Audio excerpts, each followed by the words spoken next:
great problem of the theatre as a form today is that it speaks so little to people. There are plays that have success, but the form itself can hardly be said to be one that speaks deeply to people in large quantities all over the world.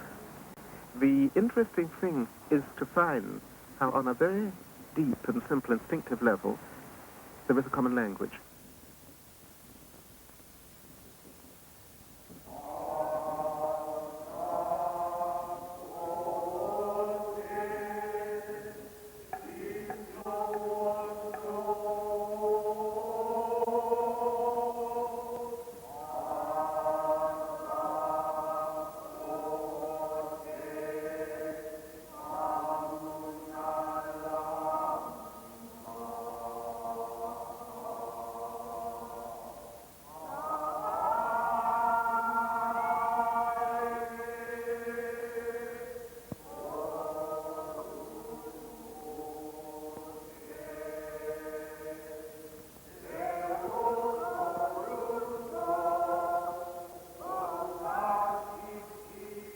The theatre on the whole is in such a bad state and in such a state of confusion today that everyone, however much we're in research, very much wishes solutions to appear. What we're trying to do in this work is to discover what lies behind and what consequently invigorates the different forms.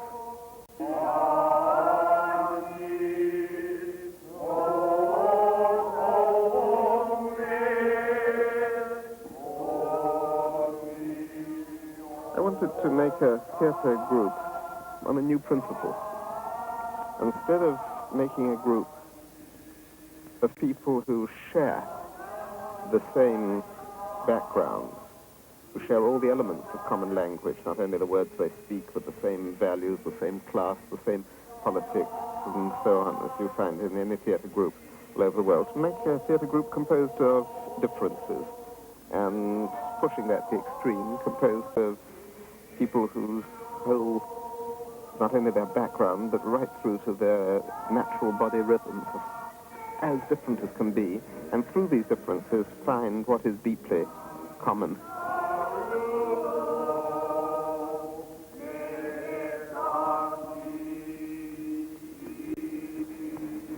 My name is Helen Lydia Mirren, and I'm from Southend-on-Sea in Essex, which is in England. I mean, I think the common interest is the fact that there isn't any common interest. It isn't as if we're all together because we want to explore communication without language, or we want to find out how to do a theatre with your bodies, or there's no one common interest like that, I don't believe. I came to this group because there was nothing else at that time that I wanted to do in the theatre or in acting. And that was because I was very wearied by the theatre in England. I'd been working for 4 years, non-stop. There seemed to be absolutely no reason in carrying on with that because it wasn't progressing anywhere.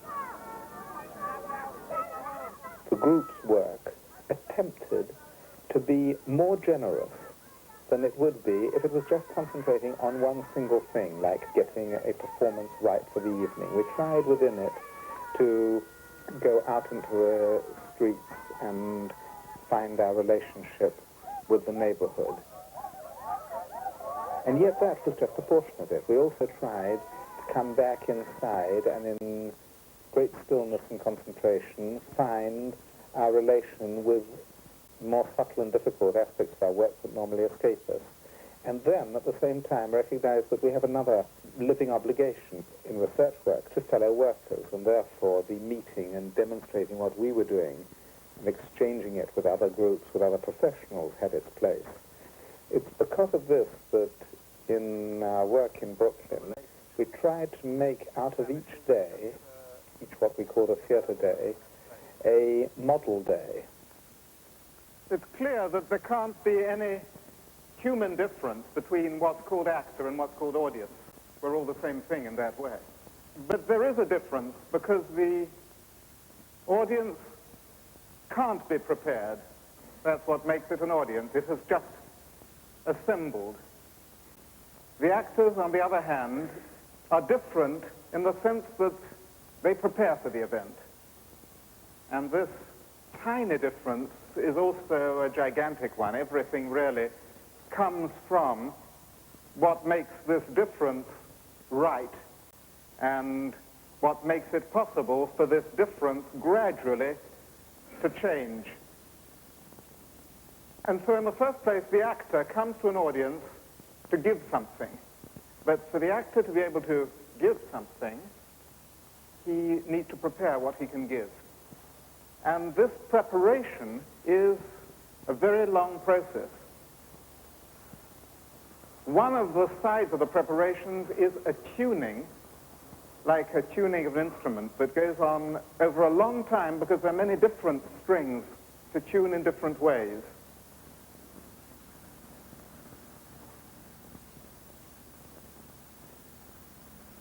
This morning, a working day is beginning with a long way to go, and before going into any other area, we'll continue quietly going through a preparation that focuses on the very simple elements that eventually need to come into play in a more complicated form.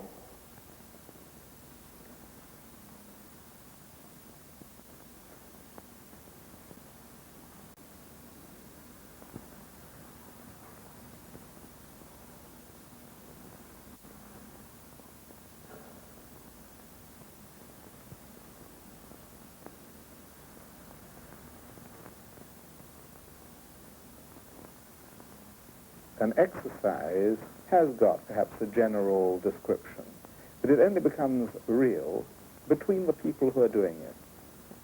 The leader of a group gives an exercise in a certain way to those people that particular day in those circumstances. And it can't be imitated. If it imitates, it's just taking the outer form of it, the top of the iceberg, and not the main part that's under the water. And what we wanted to bring out by the public exercises were not the exercises themselves, but the concentration, discipline, and perseverance that have to go into an exercise and which do help other workers, other students, in seeing that there is a form of discipline without which no new ground can be broken and no new levels of intensity reached.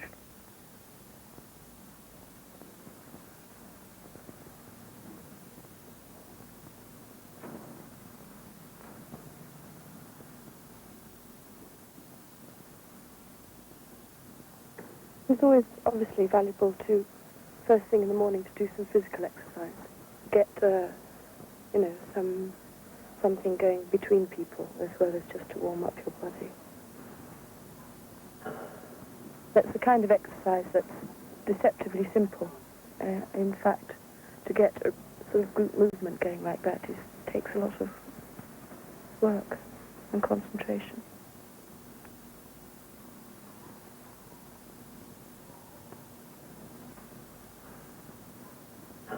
At best, it's as though one person moving,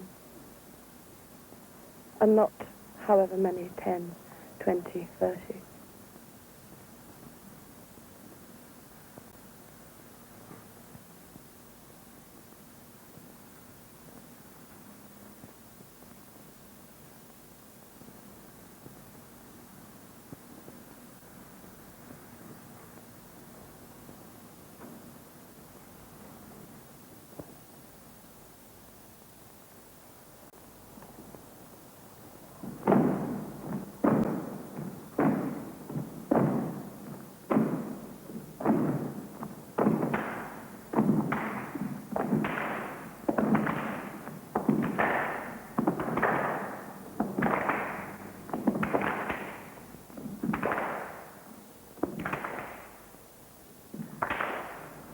sense of possible development came as we worked together.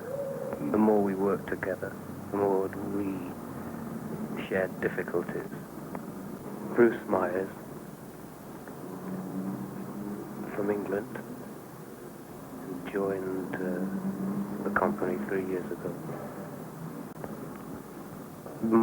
The way I work and the things I want to do has been defined very much by other people in the group, by the way they work, and the very considerable differences in approach, in what theatre means, the way they work in the theatre, the way they see art, and very much, that's really been the emphasis. The emphasis has been very much on forms of theatre, different forms of making truth.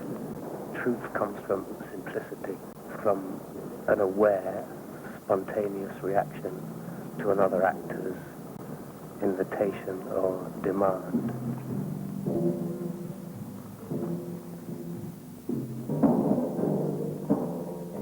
You watch three people walking at different speeds.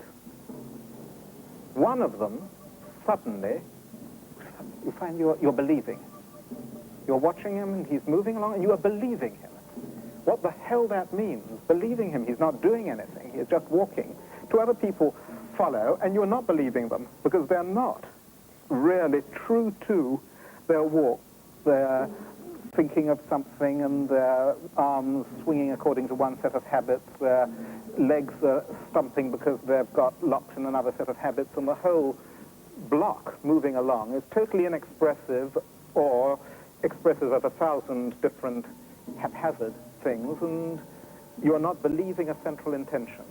The actor who focuses all that at once becomes believable, even though there's no anecdote, no story, nothing to justify that, and you're believing something that has no name to it.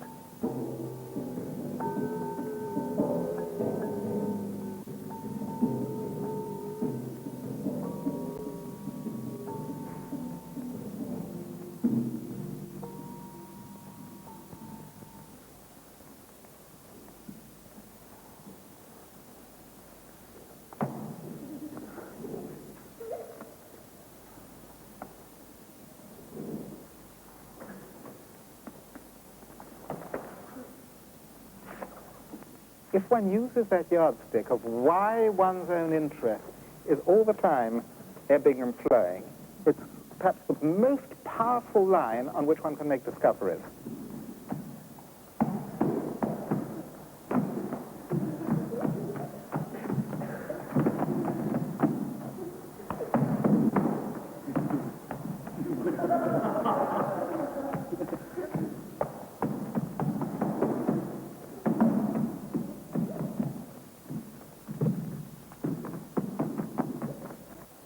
I'm Katsuhiro Oida, come from Japan.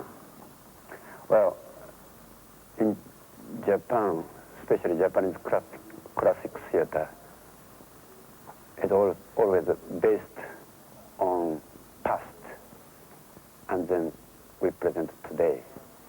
But with Peter, always working based on future. So it's completely different things. Also, basically Japanese want to repeat. So that's why we never change it. For example, no theater or Kabuki theater, 400, 500, exactly the same thing, repeating. But Peter's work never repeat, always change.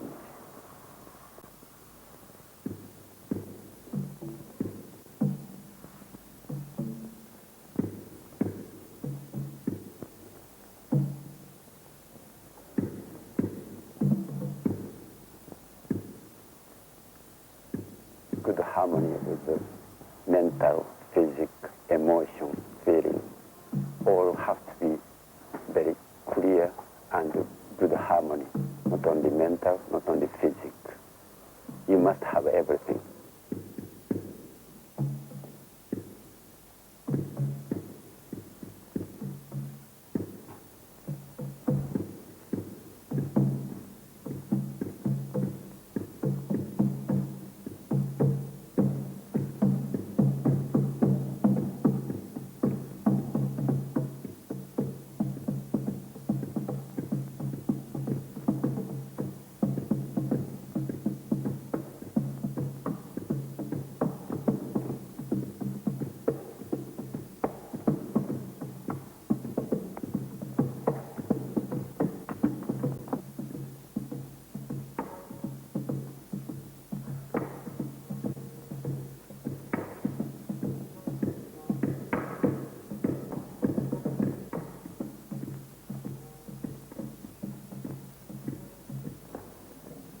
we've been trying, since we started, to get away from the whole notion of doing an exercise for the good of developing a muscle, developing a voice. And we've tried to find what expresses itself always in a form that has a strong feeling. And we found that where moving the body for its own sake rapidly falls into some form of gymnastics, by making the movements that are guided by the stick, one is making something very beautiful, that the sticks floating through space are so beautiful in their own right that it tranquilizes the ego.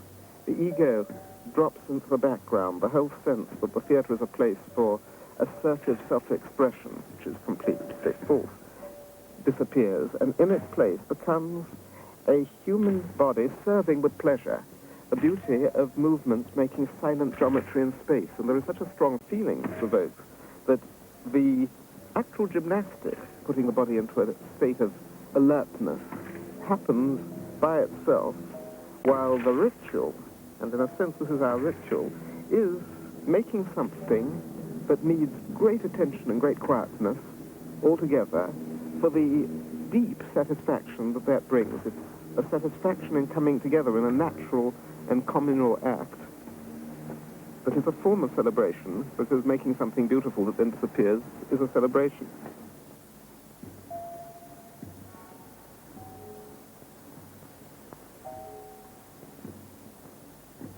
Liz Suedos, and originally from Buffalo, New York. What we're trying to get to is the same kind of state, the same kind of fire, honesty that you hear in music in any country where the music is a absolutely complete part of the whole way of life, of the whole way of ritual.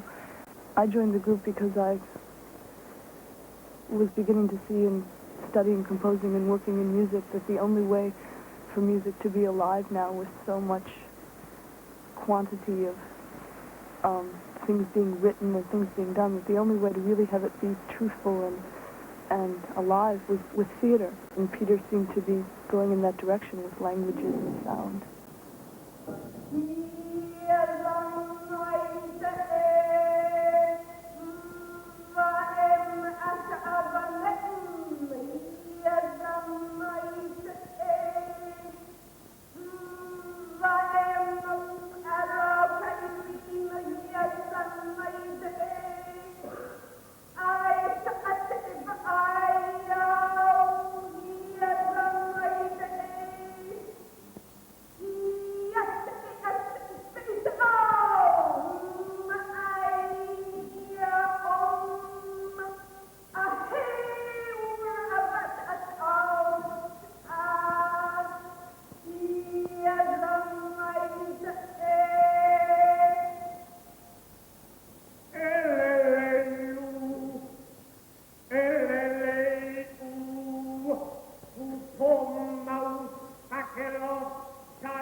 kind of work with listening, with really finding how to make sounds that are truly from inside of you, with not only doing that personally, but trying as a group to make something that has development, that builds as a piece of music and yet isn't written down, is something that takes probably a lifetime. Having worked intensely for a year, the group is becoming much more sensitive and much more in tune with itself.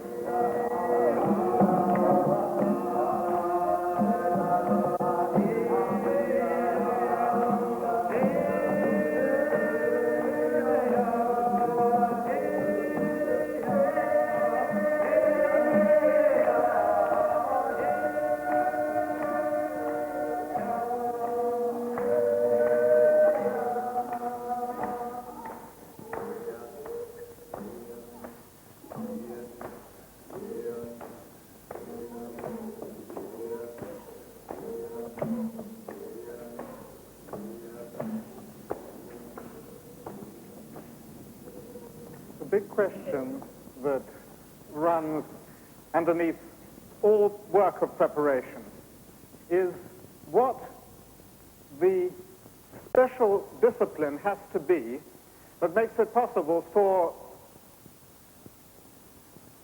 something to be found in a free form that has its own precision.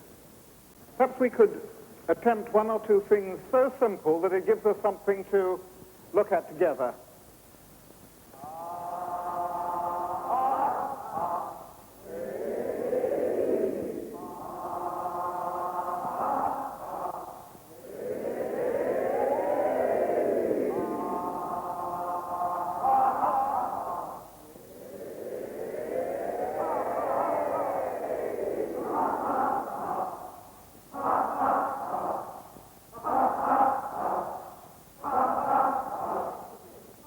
If you listen carefully to what is being made in this room, one can see that there are two completely opposite ways of seeing.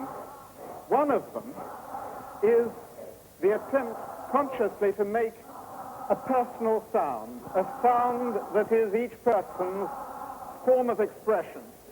The other is, here is something that belongs to no one, and it's as strong and pure a sound as I can make and the others can make together. Now, the more completely that sound can be made, the more one finds a meaning arising. And these are the big differences, whether the sound puts a meaning into itself, whether the sound is a vehicle for letting personal feelings pour out, or whether, in a way, in trying to say this is nothing to do with me, I'm going to do something completely impersonal. I am just going to make that particular sound like a line going out into space. The discovery can be made that, of course, in trying to make it nothing but a line going into space, something more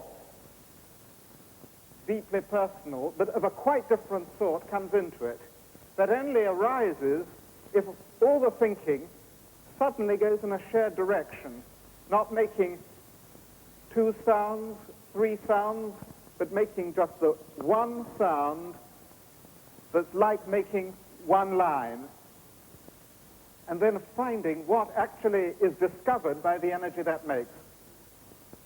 There's a way of doing it with just one conductor, and the entire room is your orchestra. I mean, you could make as many sections as you want. You can make as many people do as many things, as long as you keep track of what's going on. Is there anybody here who would like to try it?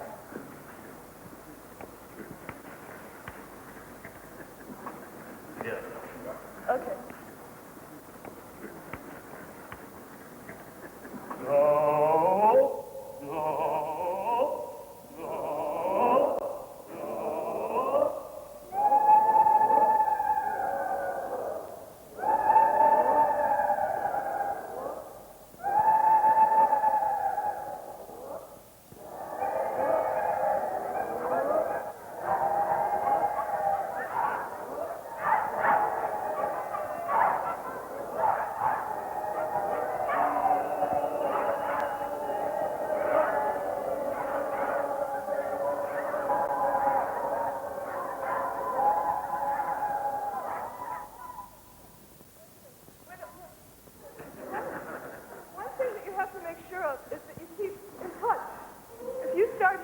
half an hour ago. And you come back, they're going to lose interest. You have to, and not only that, but these sounds that you give must be alive so that they want to keep doing it. You know, it's like if they start running down when you're over there, you have to wind it back up a bit. Because you also have to have such a clear idea in a way. You have to hear everything. Like you were getting very muddled there. It was getting very noisy. Try much simpler, just much simpler, and make sure that you're in touch with everybody. Okay?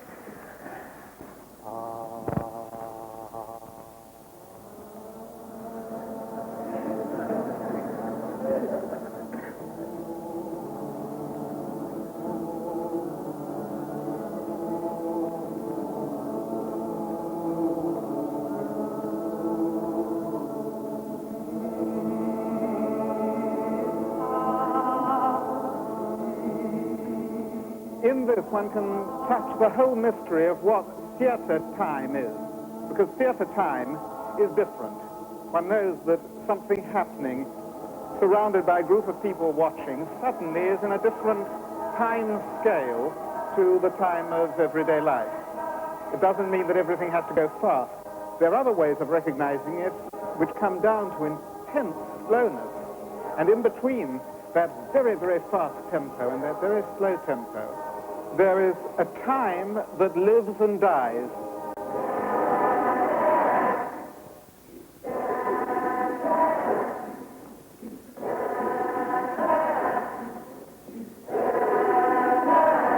In this very simple exercise, there are two people who can come to exactly the same point.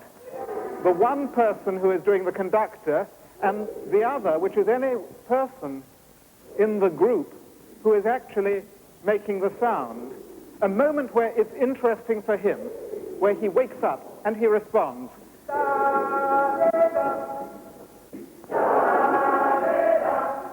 Now that has a life, and this can be watched. It's born, it lives, and it begins to die. The mystery of what refreshes, what brings the life back, again is a mystery that's touched directly both by the person doing the giving of the orders and the person receiving the orders.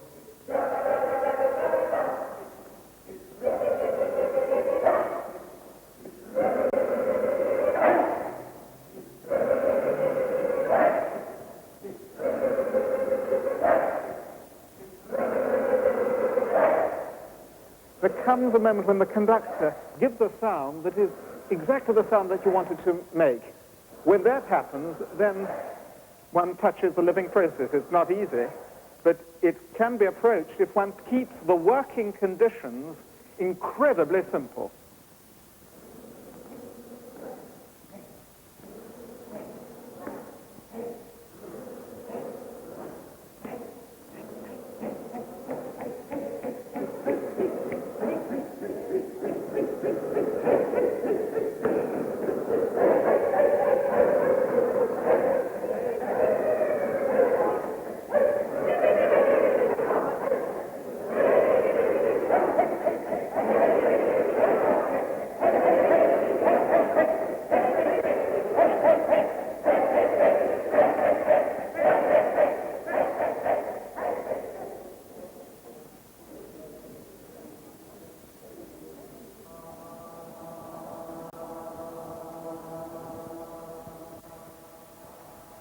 We're trying to make sounds that you can go anywhere. You can meet with any people, and they will hear the sounds, they will hear the music, and it will strike something in them. It won't be an old melody that they recognize. It won't be a rhythm that they were brought up on. But there's something in the energy, in the belief in what we're doing, which will strike.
the essence of the theatre form is objectively chemical.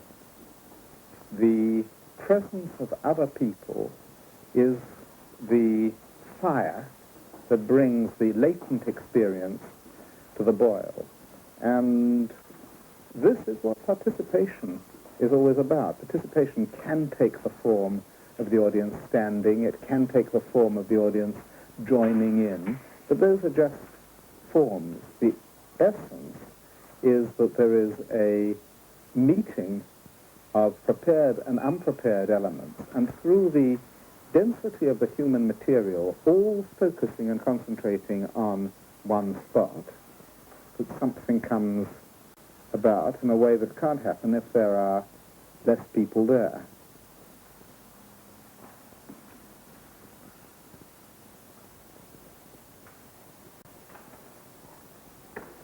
There's the sort of emotion that appears between two people in a realistic situation, and there's a very different sort of feeling that can spread through a group of people when everybody is doing a certain hand movement at the same time. And the beauty of that is very emotional, and something that for us has been more interesting than cultivating the emotion that's the expression of personal problems and personal situations.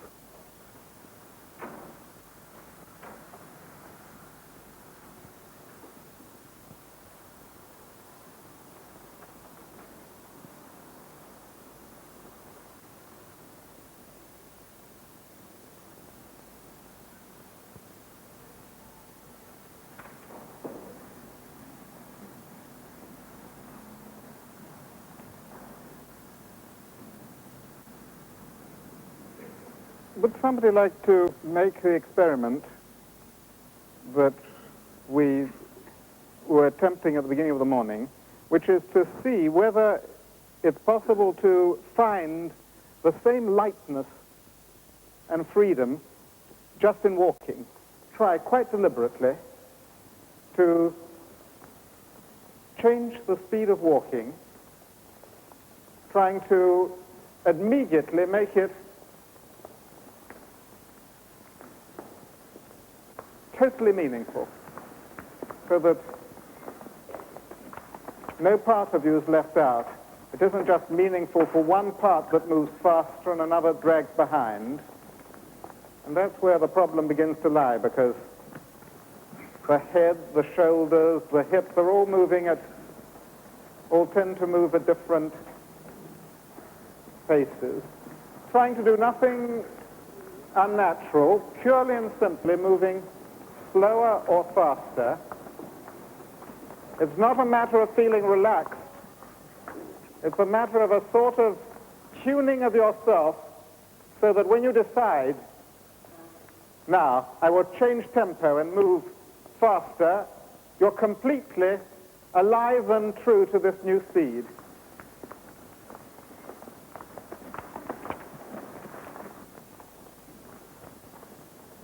Just from that knife edge, one touches the question of what deliberate acting stems from. Everybody's way of walking, for instance, is deeply drenched with his personality. And one has a real choice.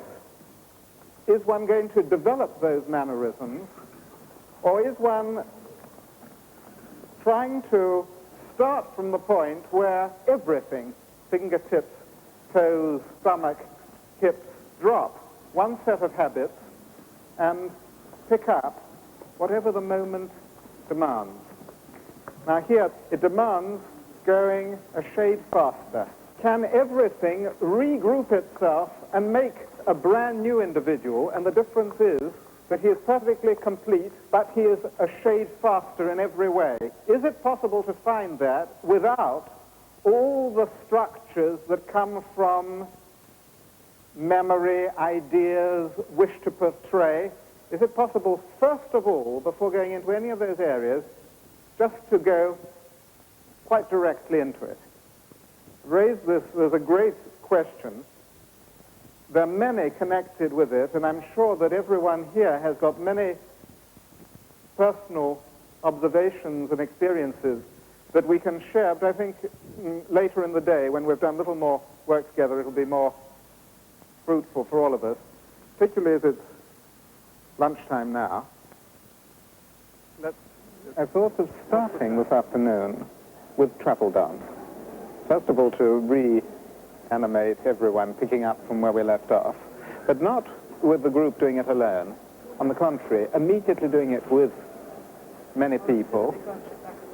Yes, immediately doing it with as many people as we can, watching one another, so that the idea is there, so that you can pick it up at the end of the performance as something like calling. These are things that have already happened during the day. There are one or two extremely simple conditions. As a line, you try to find the beginning of a movement, which must be very tiny, without a leader. The line has to take the time to get in tune. Gradually, you try to let the movement come into being, and if possible, you try to find one movement together. Accept your vision as it is. You can see out of the corner of your eyes, you can feel. Accept that without giving yourself the anxiety of looking round. It is how it is. It will be exactly how it develops. The whole interest of the group is to try to be ready either to give a lead or to take it. So that if 3 people give leads, 2 give way to the third. And there can't be a rule. The lead will come from somewhere.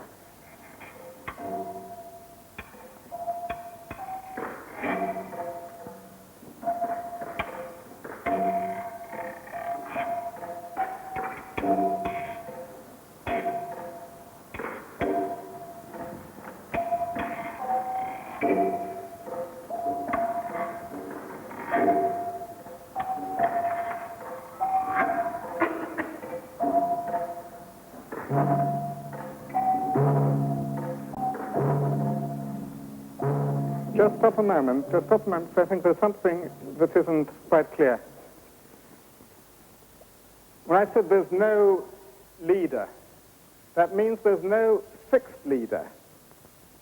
But at any given moment, anybody, for a second, becomes leader if the readiness is there. So that, for instance, you're just doing a movement like this, and then at a certain point, one person does that. Why he does it, nobody will ever know. We can never go backwards on it, but it's obviously right. And everybody else, out of the corners of their eye, are so ready for the next step that when suddenly it happens like that, everybody's with it. In that way, it is possible for the impulse to be slowly gathering, and then be led here, and then it's led there, and then it's led there, and then it comes to here, and then it's led again. Sometimes everybody finds something together. Sometimes it comes from more one person than another.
You see, there are many things that are tied together.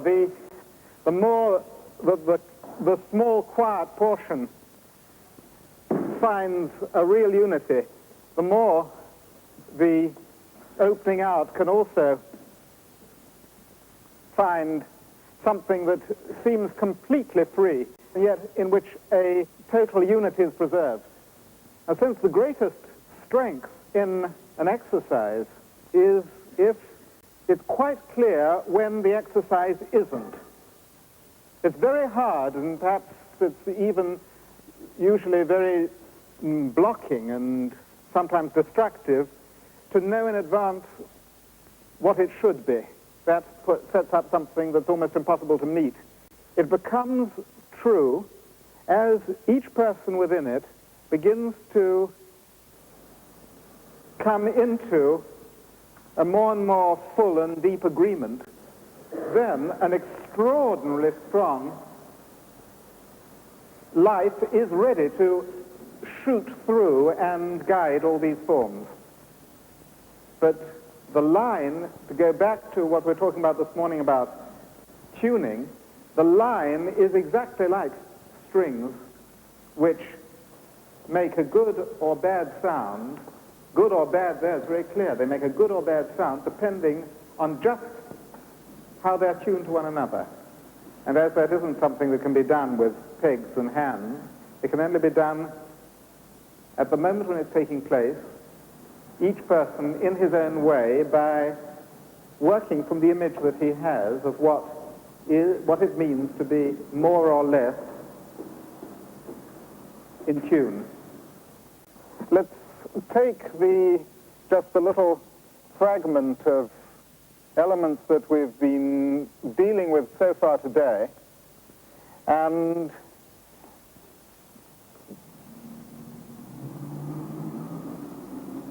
let's speak about them from any point of view anyone would like. Mr. Brook, would you say something about the relationship of the exercise to the performance?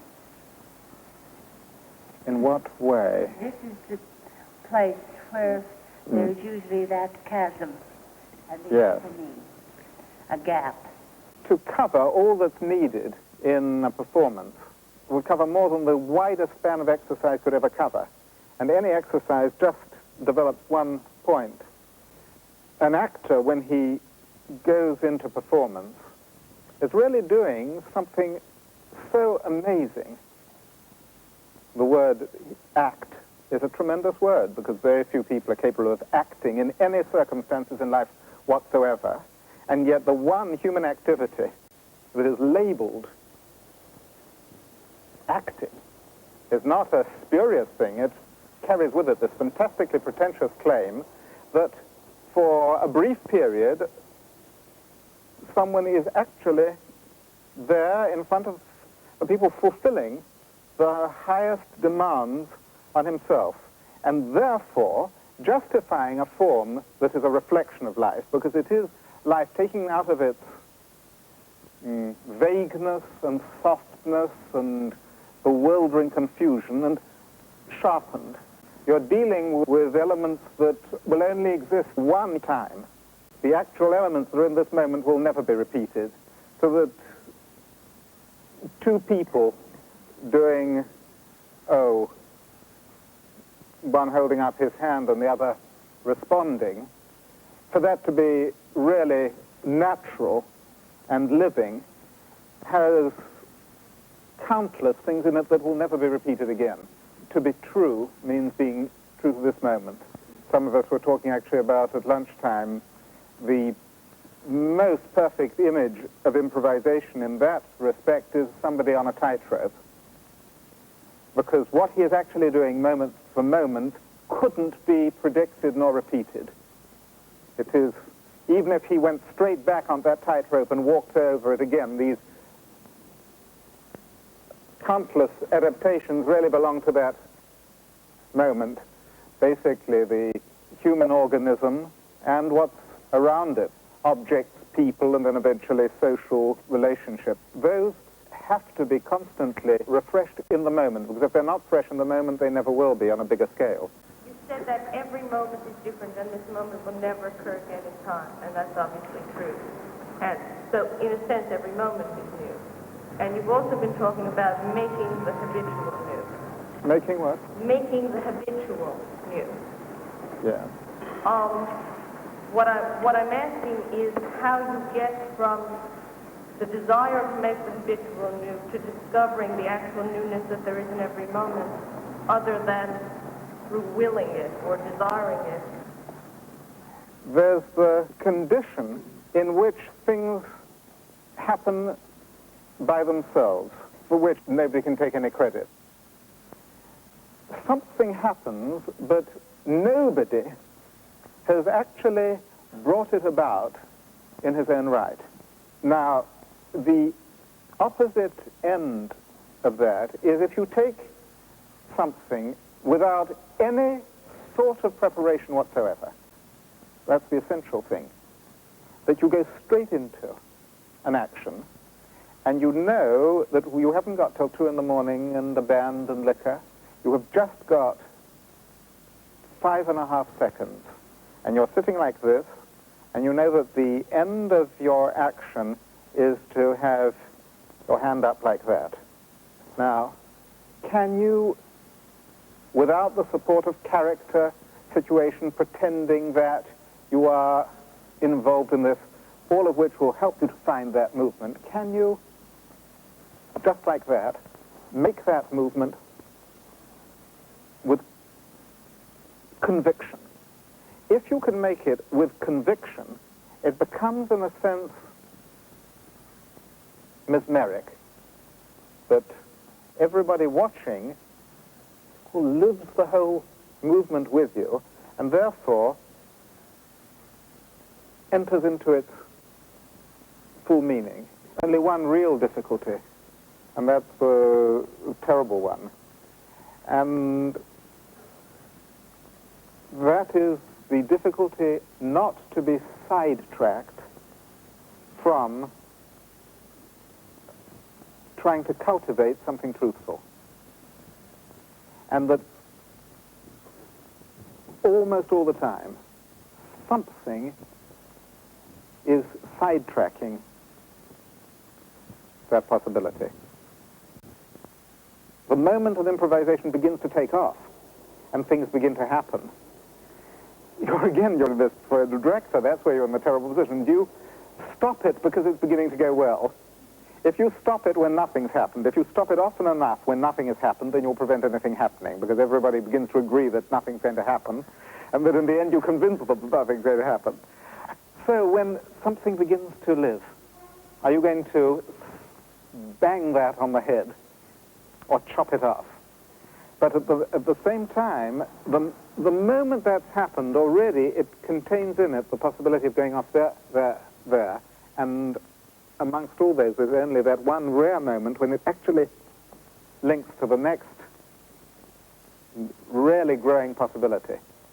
So that's really where the agony comes in. I should say is the real danger is finding the place to stop.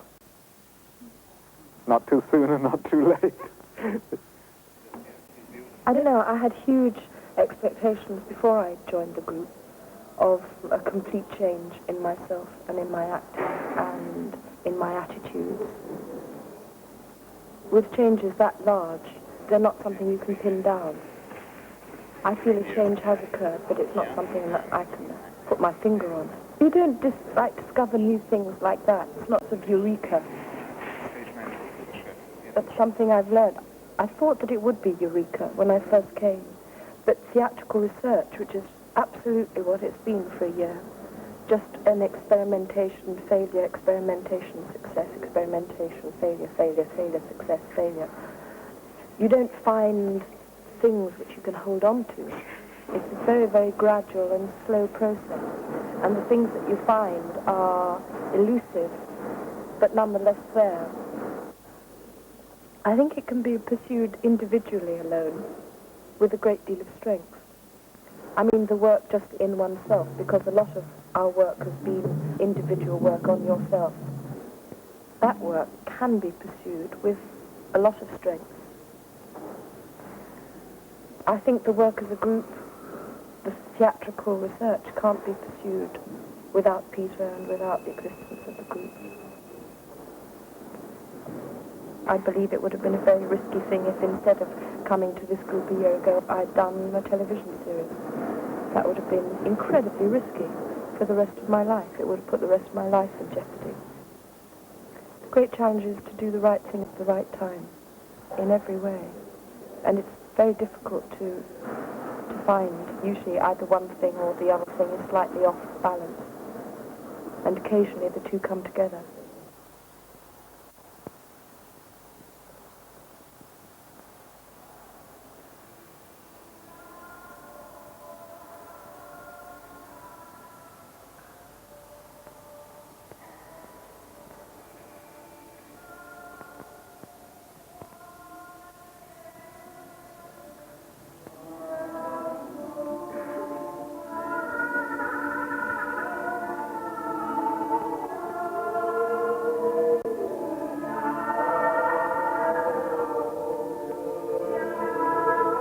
It seems that in the theatre it is possible to be awakened and illuminated to the point when one is sharing in a heightened state of awareness which one can't reach alone and in ordinary conditions. When it's sound, because it is intense, unmistakable, and at the same time carries no recognizable shape, of course it's common to everyone.